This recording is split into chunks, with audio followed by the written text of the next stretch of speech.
తెలుగు సినీ రంగంలో ఒక ప్రత్యేకమైన స్థానాన్ని సంపాదించిన నటుడు, మనసులను గెలుచుకున్న హీరో, నటభూషణ్, నాటక సార్వభౌముడు శోభన్ బాబు గారు తెలుగు సినీ పరిశ్రమలో ఒక ప్రత్యేకమైన స్థానం సంపాదించారు.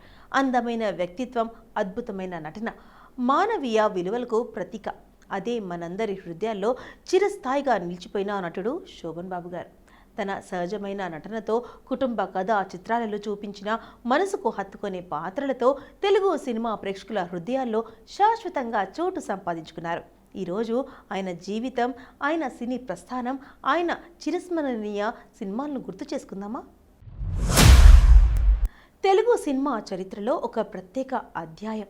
అందం, ఆప్యాయం, ఆహ్లాదం అన్నీ కలిసిన వ్యక్తిత్వం, హృదయాలను హత్తుకునే సహజ నటనతో కుటుంబ కథా చిత్రాలకు జీవం పోసిన మహానటుడు అదే మన శోభన్ బాబు గారు. ప్రతి గొప్ప నటుడి వెనుక ఒక సాధారణ మనిషి ఉంటాడు. శోభన్ బాబు గారి అసలు పేరు ఉప్పలపాటి శోభనాద్రి. 1937 జనవరి 14న పశ్చిమ గోదావరి జిల్లా చింతలపూడి గ్రామంలో జన్మించారు. చిన్నప్పటి నుంచి చదువులో ప్రతిభ చూపించారు. సాధారణమైన కుటుంబం నుంచి వచ్చిన ఆయన పెద్ద మనిషిగా ఎదిగినా ఎప్పుడూ సాదాసీదాగానే ఉండేవారు. తన స్నేహితులలో, బంధువులలో ఒక ఆదర్శవంతుడిగా నిలిచారు. 1960లో దాసి సినిమాలో చిన్న పాత్రతో సినీ రంగంలో అడుగుపెట్టారు. కొద్ది కాలంలోనే వీర భీమన్నుడు 1964 ద్వారా హీరోగా ఎదిగారు. ఈ సినిమాలో శోభన్ బాబు గారు మహాభారతంలోని అభిమన్యుడు పాత్రలో నటించారు. ఆ పాత్రలోని అమాయకత్వం, త్యాగభావం ఆయన నటనలో అద్భుతంగా ప్రతిబింబించాయి. అభిమన్యుడు పద్మవ్యూహం ప్రవేశించి ధైర్యంగా పోరాడి చివరికి వీరమరణం పొందే సన్నివేశాలు తెలుగు ప్రేక్షకుల మనసులో చిరస్మరణీయంగా నిలిచిపోయాయి. ఆ తర్వాత వరుస విజయాలతో తెలుగు తెరపై కొత్త అధ్యాయం రాశారు. 1970లలో ఆయన ఫ్యామిలీ హీరోగా తెలుగు ప్రజల హృదయాల్లో స్థానం సంపాదించుకున్నారు. సహజమైన హావభావాలతో కన్నీరు, నవ్వు, కోపం అన్నింటినీ ఒకే సన్నివేశంలో చూపగలిగే గొప్ప నటుడు ఆయన. శోభన్ బాబు గారు చేసిన ప్రతి పాత్రలో ఒక నిజమైన మనిషి కనిపించేవారు. మనం మనుషులు, పచ్చని సంపద, తరంగిణి వంటి సినిమాలు ఆయన నటనకు నిదర్శనం. తండ్రి పాత్రలోనూ, సానుకూల ప్రతికూల పాత్రల్లోనూ తన ప్రత్యేక ముద్ర వేశారు. ప్రేక్షకులు ఆయనను కేవలం నటుడిగానే కాదు, తమ కుటుంబంలో ఒకరిగా చూసుకునేవారు. 1974లో విడుదలైన తెలుగు సినీ చరిత్రలో చిరస్మరణీయమైన చిత్రం మనం మనుషులు. ఈ సినిమాలో ప్రధాన పాత్రలో నటించేవారు నటుడు శోభన్ బాబు గారు. ఆ రోజుల్లో ఎక్కువగా సినిమాలు యాక్షన్, మాస్ ఎలిమెంట్స్ నిండిపోయేవి. కానీ మనం మనుషులు మాత్రం కుటుంబం విలువలు, మానవీయత, ఆప్యాయతలతో నిండిన కథ. ఈ సినిమాలో శోభన్ బాబు గారు ఒక కుటుంబాన్ని కాపాడే, మనసును కదిలించే పాత్రలో కనిపించారు. ఆయన చూపించిన సహజమైన నటన ప్రేక్షకుల హృదయాలను తాకింది. మంచి మనసు, నిజాయితీ, పరమార్థం ఎలా ఉండాలో, కుటుంబ బంధాలు ఎంత గొప్పవో ఈ సినిమా ద్వారా తెలియజేశారు. ఆయన పాత్రలో ఒక ప్రత్యేకత ఏమిటంటే ప్రేక్షకులు ఆయనను కేవలం తెరపై పాత్రగా కాకుండా తమ ఇంటి మనిషిగా చూసుకునేవారు. సినిమా సంగీతం, సంభాషణలు, భావోద్వేగ సన్నివేశాలు కలిసి ఈ సినిమాను ఒక క్లాసికల్గా నిలిపాయి. ఆ సమయంలో మనం మనుషులు వాణిజ్యపరంగా కూడా అద్భుత విజయాన్ని సాధించింది. శోభన్ బాబు గారి క్యారియర్లో అనేక అద్భుతమైన జంటలు నిలిచాయి. వాణిశ్రీ, జయసుధ, సరిత, జయప్రదలతో చేసిన సినిమాలు ప్రేక్షకులను విపరీతంగా ఆకట్టుకున్నాయి. ప్రత్యేకించి వాణిశ్రీ, శోభన్ బాబు జంట తెలుగు సినిమాకు ఒక ఎవర్ గ్రీన్ కాంబినేషన్గా మారింది.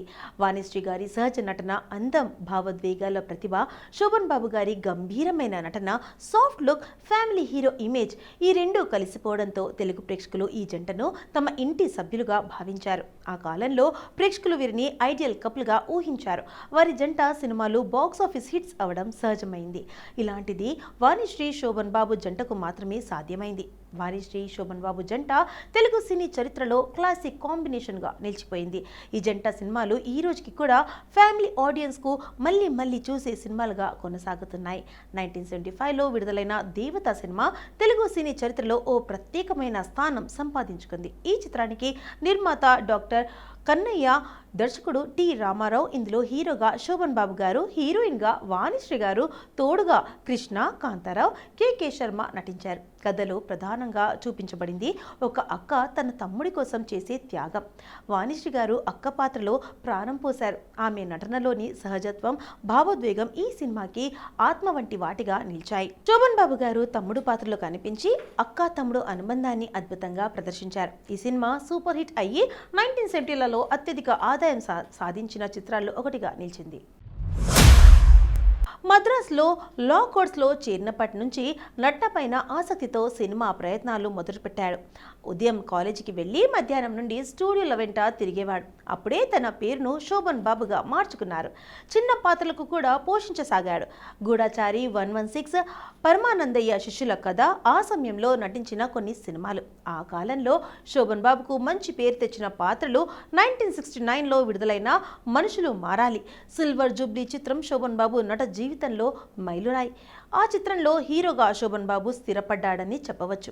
ఆ తర్వాత చెల్లెల్లి కాపురం, దేవాలయం, కళ్యాణ మంటపం, మల్లెపువ్వు మొదలైన చిత్రాలు ఘన విజయాలతో అగ్ర నటుడిగా ప్రేక్షకుల గుండెల్లో సుస్థిర స్థానాన్ని ఏర్పరచుకున్నారు.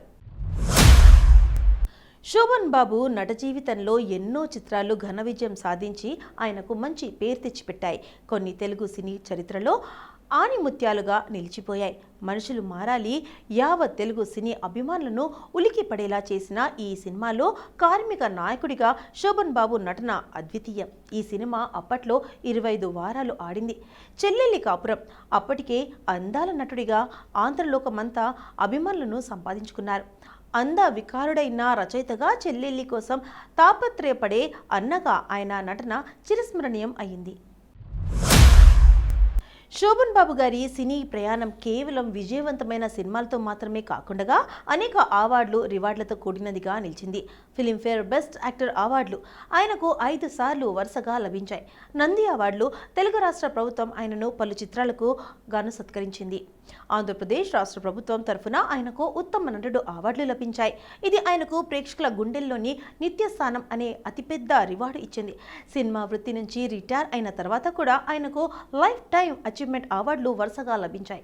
2000 దశకంలో ఆయనను విశిష్ట సత్కారాలు అందాయి. శోభన్ బాబు మరణ సందర్భంగా తెలుగు చలనచిత్ర రంగానికి చెందిన వారు ఘనంగా నివాళులు అర్పించారు. దాసరి నారాయణరావు, చిరంజీవి ఇంకా ఎందరో సినిమా కళాకారులు ఆ నట భూషణాన్ని అంత్యక్రియలకు హాజరయ్యారు. శోభన్ బాబు మరణ సందర్భంగా తెలుగు చలనచిత్ర రంగానికి చెందిన వారు ఘనంగా నివాళులు అర్పించారు. దాసరి నారాయణరావు, చిరంజీవి ఇంకా ఎందరో సినిమా కళాకారులు ఆ నట భూషణాన్ని అంత్యక్రియలకు హాజరయ్యారు. శోభన్ బాబు మృతి వార్త విని షాక్కి గురయ్యారు అక్కినేని నాగేశ్వరరావు గారు. శోభన్ బాబు మృతి సినిమా రంగానికి తీరని లోటు అని నటుడు మోహన్ బాబు అన్నారు. శోభన్ బాబు మరణించారనే వార్తను నమ్మలేకపోతున్నారని నిర్మాత రామానాయుడు అన్నారు. తాను శోభన్ బాబుతో ఎన్నో విజయవంతమైన సినిమాలు తీశానని, తమ కుటుంబ సభ్యుడిగా మెలిగేవాడని అన్నారు. సినీ నటుడు శోభన్ బాబు మృతికి అలనాటి హీరోయిన్ వాణిశ్రీ గారు కన్నీరు పెట్టుకున్నారు. శోభన్ బాబు మంచి నటుడే కాకుండా మంచి వ్యక్తి అని ఆమె అన్నది. మరో నటి శారద కూడా తీవ్ర సంతాపం వ్యక్తం చేసింది. శోభన్ బాబుతో కలిసి ఆమె బలిపీఠం వంటి హిట్ చిత్రాల్లో నటించింది. శోభన్ బాబు మరణ వార్త విని సినీ పరిశ్రమ యావత్తు శోక సమృద్ధంలో సినీ నటుడు చంద్రమోహన్ అన్నారు. శోభన్ బాబు మరణవార్త విని ఆయన కన్నీరు మున్నీరు అయ్యారు. జీవితంలో తనకు శోభన్ బాబు ఎంతో మేలు చేశారని, తన తల్లిదండ్రులను పోయినప్పుడు కూడా తనకు ఇంత బాధ కలగలేదని అన్నారు. సినీ పరిశ్రమలో శోభన్ బాబును మించిన మంచి వ్యక్తి లేరని, దేవుడిచ్చిన అన్నయ్య అనేసి శోభన్ బాబు అని ఆయన అన్నారు.